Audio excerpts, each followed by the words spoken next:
Bonjour.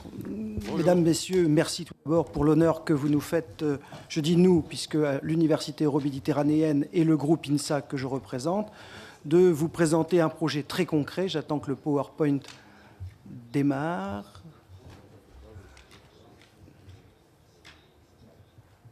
Là, victime de la technique. Je vais commencer puisque les premières pages sont des titres.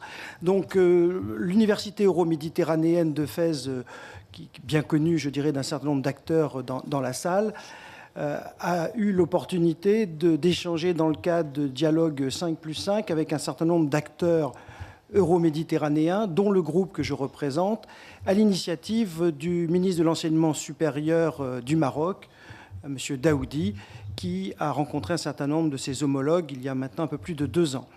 Lors de ces échanges, il est apparu une volonté commune de construire un projet atypique dans ce qui concerne les sciences de l'ingénieur, l'ingénierie, au cœur du développement du grand bassin euro-méditerranéen.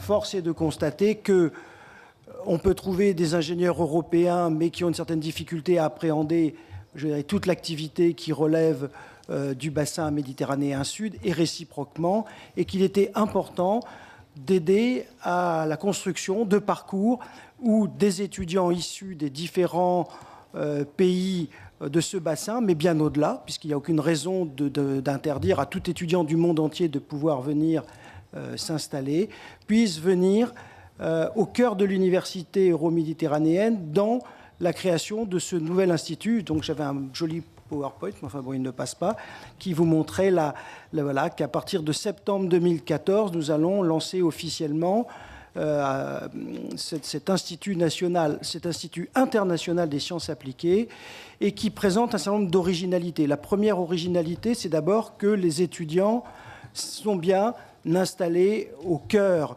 du Maghreb et de la zone MENA, à Fès, dans une ville historique qui porte une symbolique extrêmement importante, et que ce projet va recruter donc des étudiants du monde entier, majoritairement maghrébins, mais du monde entier, et qui vont suivre un parcours initiatique dans l'Europe, à travers des migrations accompagnées par l'ensemble des partenaires, le groupe INSA, mais aussi des partenaires italiens, espagnols, portugais, afin d'obtenir des diplômes d'ingénieurs qui sont aujourd'hui délivrés dans les pays en question, et qui auront donc cette double reconnaissance, une reconnaissance au niveau du pays délivrant la formation, le Maroc, mais aussi par l'Europe. C'est un exercice extrêmement complexe, il y a peu de précédents. Ben voilà, bon, donc c'est à moi de faire avancer. Donc vous avez le consortium qui vous est présenté, donc italien, espagnol, portugais et marocain. D'autres universités, notamment tunisiennes, ont été approchées, algériennes, et nous aurons dans un deuxième temps une volonté d'aller vers l'Afrique subsaharienne et le Moyen-Orient, de façon à créer des parcours spécifiques dans le cadre de double diplomation.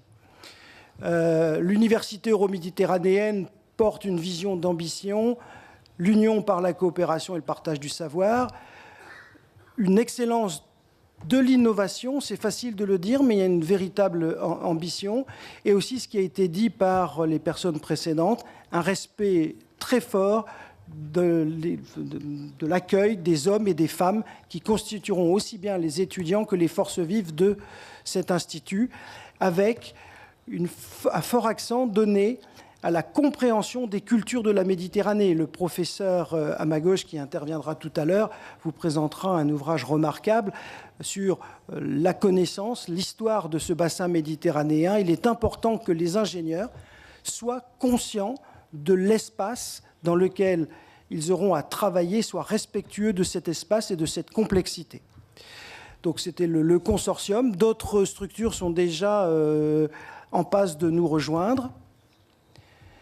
Alors, une approche partenariale, comme son nom l'indique, co-construction de programme, ce n'est pas la France qui a choisi un programme installé, c'est un programme qui a été construit avec l'ensemble des partenaires, avec l'Université euro-méditerranéenne, un enseignement trilingue, c'est un exercice assez complexe, français, anglais pour la reconnaissance des diplômes dans l'espace européen, mais aussi arabe, c'est-à-dire que même les étudiants qui ne seront pas arabophones auront à appréhender la langue arabe.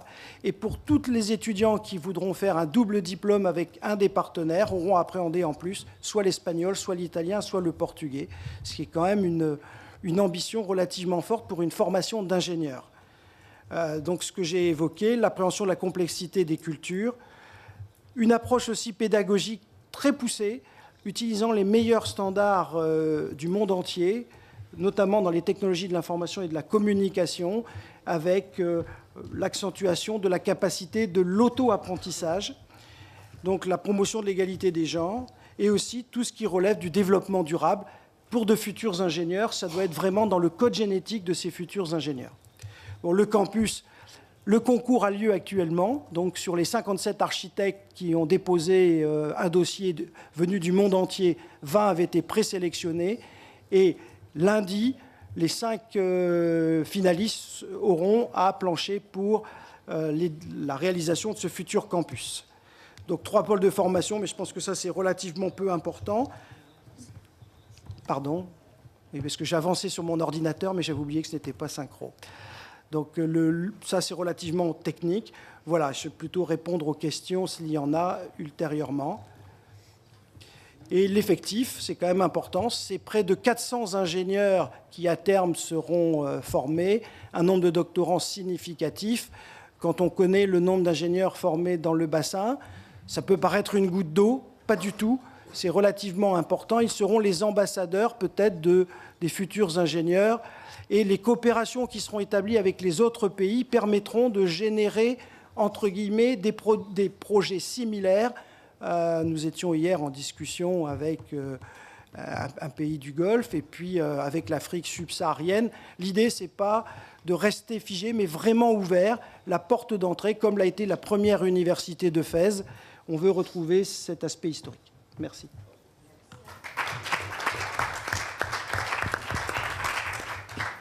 Bon, vous avez fait 7 minutes.